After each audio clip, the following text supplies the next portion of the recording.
Olá pessoal, como estão? Hoje na nossa aula nós vamos falar um pouco sobre arquitetura e clima. E nesse primeiro vídeo nós vamos introduzir um pouco sobre a arquitetura bioclimática, que é um conceito muito importante para a projetação e a adaptação, né, da arquitetura ao clima. Então, primeiro aqui a gente tem essa tirinha que ela diz que para a gente, enquanto arquiteto urbanista, não termos medo e de respeitar, né, o local e o clima, pois a quantidade de respostas arquitetônicas ou até urbanas, paisagísticas que a gente vai ter respeitando esse clima e esse entorno imediato continuará a mesma, e não extinguirá, né, a nossa criatividade, né, como arquiteto urbanista, paisagista. Então, considerar esses pontos na hora da projetação é de extrema valia e muita importância, né, para uma projetação de uma arquitetura que seja realmente adequada ao clima, como a gente vai ver aqui que existiu e hoje se perdeu um pouco nessa aula de hoje. Então, né, antes de traçar o primeiro rabisco do projeto, a gente, enquanto arquiteto urbanista, a gente tem que ir lá no local, né, fazer todo aquele procedimento de analisar o clima, entender a orientação, por exemplo, do lote, né, do norte, onde ele está, que é muito importante para a gente conseguir começar a traçar os primeiros passos. Além disso, né, tem alguns sites que vão nos dar respostas de dados climáticos que vai contribuir de forma direta no nosso projeto, né, na projetação, até para que a gente consiga criar uma edificação de fato que tenha essa resposta ao clima, né? Não seja uma edificação que seja importada, e sim adaptada ao nosso local de origem, né, da onde a gente está projetando. Então, os fatores climáticos atuam de forma intrínseca na natureza e eles são naturais, né? Estão aí. E quanto mais resposta a gente, quanto mais inserção a gente dá para essa arquitetura, né? Melhor, mais eficiente vai ser essa edificação, menos consumo de energia ela vai ter, mais confortável ela vai ser. E isso com certeza vai cair no bolso ali do usuário dessa edificação, do dono, do empreendedor, enfim. Para ele, de alguma forma, vai ser muito interessante. Então, a ação simultânea das variáveis climáticas terá influência no conforto no espaço arquitetônico. Né? Como eu disse, não tem como a gente. É impossível, né? Se a gente analisar as variáveis de uma determinada cidade, conseguir adaptar a arquitetura de fato a essas condicionantes, a gente vai ter um espaço muito mais confortável, com redução do consumo de energia, e isso é um fator assim primordial, né, na nossa projetação enquanto arquiteto urbanista. Então agora a gente vai ver um pouco como se deu a origem do homem, né, e por que a gente foi se perdendo no meio desse contexto de não se adaptar, né, e a importância também da arquitetura enquanto espaço, né, coletivo, individual de proteção, né. O globo, né, a gente sabe que ele abarca vários climas, desde climas extremamente frios até severamente quentes, né. Então isso nosso globo é normal. E o homem ele vem se adaptando a vários contextos climáticos desde muitos anos, né, desde a pré-história. E a arquitetura se tornou, né, um refúgio para ele, né? Porque assim, porém, a flexibilidade e a capacidade de adaptação do homem não é tão relativamente deficiente quando a gente compara, por exemplo, com um dos animais. Então, nesse contexto, o homem ele utilizou o abrigo, né, que se tornou um elemento de proteção normal, inerente, né, à resistência dele ali para os protegerem. E aí, dentro desse contexto, né, na antiguidade, a gente já tem, por exemplo, né, na arquitetura e na vida humana, vários exemplos muito interessantes, né? E a arquitetura vernacular se mostra como uma arquitetura genuína e correta, né, pura e isenta de estrangeirismos, que eu acho que é o primeiro ponto que a gente tem que trazer aqui, que a gente também tem que deixar esses estrangeirismos que vêm, né, dessa lá do estilo após a Revolução Industrial, enfim, que a gente vai ver um pouquinho aqui, para tentar projetar hoje de fato, né? Produzir uma arquitetura que responda, tenha respostas ao clima. Então, por exemplo, aqui a gente tem o primeiro sistema de aquecimento artificial de água na Roma Antiga, né?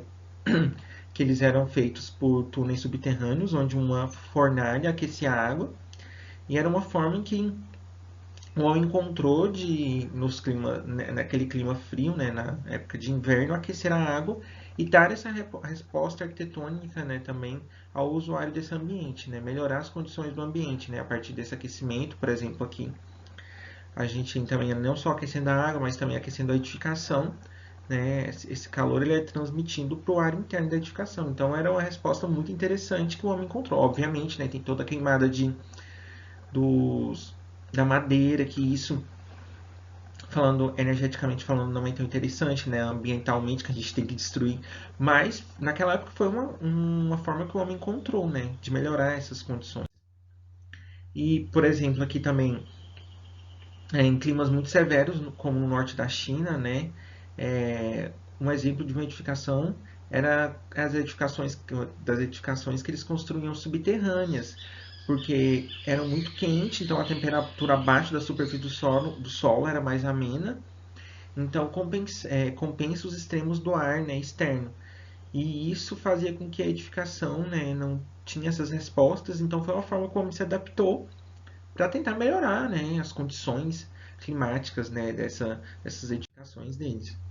E outro exemplo aqui que a gente tem também no deserto do Colorado, é, essas comunidades elas construíam as edificações perto de vales assim, para que no inverno a inclinação mais alta do Sol permite entrada, a entrada de luz, né, como a gente pode ver aqui na imagem, né, o Sol irradiava nas edificações e aquecendo durante o dia. Já no verão, né, é, esses vales, como o Sol ele era um pouco mais alto, ele não tinha incidência direta nas edificações. Então, o que a gente tinha? Uma redução, né, da temperatura interna das edificações. Então, ele encontrou uma forma de se adaptar. Obviamente, a gente não está levando o contexto, por exemplo, se a gente tivesse uma chuva muito grande, talvez esse vale caísse.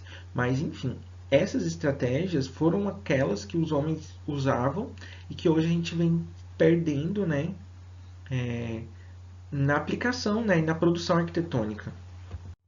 E aqui, por exemplo, a gente tem uma produção já arquitetônica, né, que é adaptável ao clima, já mais para a arquitetura indígena, que também é super importante, referência e que a gente tem que estudar também, conhecer muito sobre isso, que é, por exemplo, a esquerda a gente tem essa arquitetura brasileira indígena, que era aqui construída mais aqui no sul do Brasil, né, na nossa região onde a gente está agora, enfim, onde eram essas casas dos índios eram subterrâneas.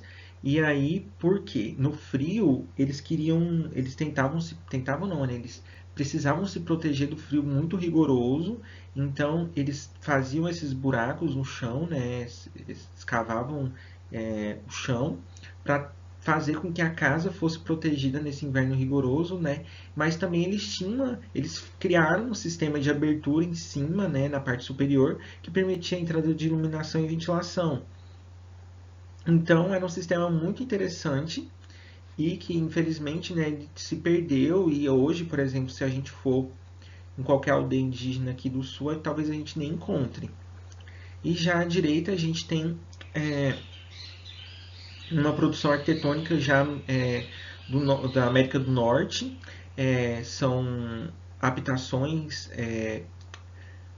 deslocáveis, aonde os indígenas produziam, eles se deslocavam junto com manadas de búfalos, né, os índios norte-americanos, e eles viviam numa região onde eles não tinham muitas coberturas vegetais, e essas coberturas vegetais não conseguiam protegê-los muito, então por não existir, né? Então eles tinham essas habitações que conseguiam ser desmontadas de 1 a 2 horas, muito rápidas, e essa tenda era feita totalmente em estrutura de madeira com a cobertura de búfalo, né? Obviamente, né, não, como posso dizer, não tão sustentável assim. Tinha que ter o desmatamento, matar o animal, que para mim que sou vegetariano não é tão interessante. Mas a gente sabe que é uma produção que eles produziam para se adaptar ao clima rigoroso ali de um verão até muito intenso e uma arquitetura deslocável, né? Então a gente tem essas produções muito interessantes que conseguiam ter essas respostas ao clima. Mas aí chega o boom, né? Obviamente a gente tem vários outros exemplos, né? Mas também não quero me estender muito. de produção, né, antiga, arquitetônica, que se adaptava ao clima, mas chegando nesse contexto agora da Revolução Industrial, ela trouxe um elenco de materiais, né, como aço, concreto, e a tradição de construir com alvenaria de pedra, já ali desde o Egito Antigo, no período ocidental, acabou ficando para trás. E daí, nesse período entre guerras, surgiu o estilo internacional, que com certeza vocês devem ter estudado ali nas disciplinas de história de vocês, se não estudaram, vão estudar, mas que deu uma mudada na produção arquitetônica e também nessa produção de entender o clima, né? Então começou-se a vender os estilos arquitetônicos, né? A produção de uma arquitetura que poderia ser adaptável lá para a Alemanha, um clima totalmente diferente do Brasil. Quando a gente chega aqui, eles trazem para cá. Infelizmente, ela tem uma resposta diferente, né?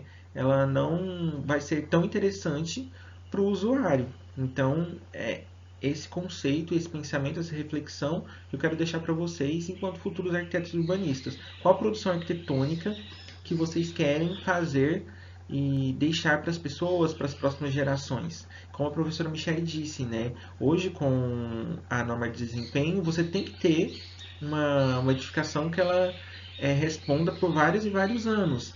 E às vezes a gente, enquanto arquiteto, não produz essas edificações. E daí a gente, depois disso tudo, né, hoje em dia a gente produz o edifício estufa, né, como tem ali, por exemplo, né, agora falando um pouco mal, o edifício da Engie ali, que ele é totalmente espelhado, um pouco, ele reflete luz, a gente tem até, se a gente passar ali na frente, a gente vai ver que a luz refletida nesse edifício da Engie, ele até queima a grama, então assim, é uma resposta arquitetônica que não é interessante para a nossa produção. Então, as edificações espelhadas viraram moda, né? O concreto, as mega estruturas, né? Quando a gente vai ali para Dubai, enfim, faz com que a produção arquitetônica, né, não tenha nenhuma readaptação às características culturais quando a gente vem desse estilo internacional e nenhuma adaptação climática. Então, essa produção arquitetônica, né, só depende de nós. Então, essa é a reflexão que eu quero deixar nesse vídeo agora, dessa introdução da arquitetura bioclimática, assim, que existiu um período em que a gente produziu e hoje já não existe mais. Mas existem arquitetos que também produzem, né? Então, é importante a gente acompanhá-los e também até replicar soluções que eles fizeram e fazem, né, nos dias atuais.